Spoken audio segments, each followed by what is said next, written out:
Fatigué par la route, une soixantaine de kilomètres parcourus depuis Einon, l'endroit où Jean baptisé dans le Jourdain, Jésus se repose sur la margelle du puits de Jacob. Ses apôtres sont montés acheter des vivres à Sichem. À Shrem, survient une femme de la Samarie venue puiser de l'eau. Jésus surgit à l'improviste dans sa vie. Il va piquer sa curiosité, l'éveiller à la vie divine et profiter du thème de l'eau qui s'offre à lui pour l'ouvrir à la vie de l'esprit. Il n'y parviendra que progressivement, car l'invasion de Dieu ne se fait pas sans lutte. Jésus parle le premier, il prend l'initiative. Il ne nous ressemble guère car notre formalisme ne nous permet d'aborder que des gens bien. Lui demande service à cette femme dont il a déjà percé le mystère. Donne-moi à boire.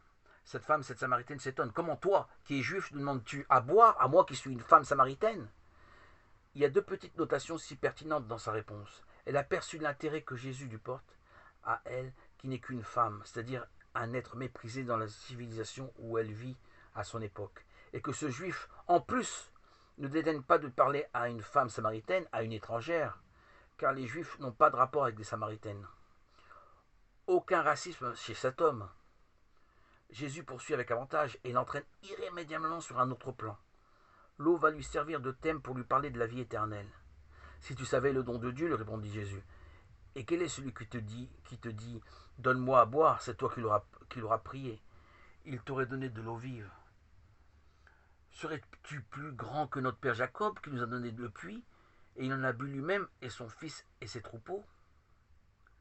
Jésus lève toute ambiguïté. L'eau n'est qu'une image. Il ne s'agit pas pour lui de donner à boire l'eau d'un puits, fût-il celui de Jacob. Quiconque boit de cette eau aura encore soif, mais qui boira de l'eau que je lui donne n'aura plus soif à jamais. Mais l'eau que je lui donnerai sera en lui une source d'eau jaillissante en vie éternelle. Non seulement l'eau qu'il propose étanche notre soif d'éternel, mais elle devient source. La vie de Dieu est communicative. Notre sol humain s'en imprègne vite, et la voilà qui rejaillit sur tous ceux qui nous entourent. La femme fait la sotte. Elle ironise encore. Très bien, fini les corvées d'eau, mais cela sonne faux. Seigneur, lui dit la femme, donne-moi cette eau afin que je n'ai plus soif et que je ne me rende plus ici pour puiser. Et peu à peu, la lumière se fait doucement. Je sais, lui dit la femme, que le Messie va venir, celui qu'on nomme Christ. Lorsque celui-là sera venu, il nous fera tout savoir. Je le suis, lui dit Jésus, moi qui te parle.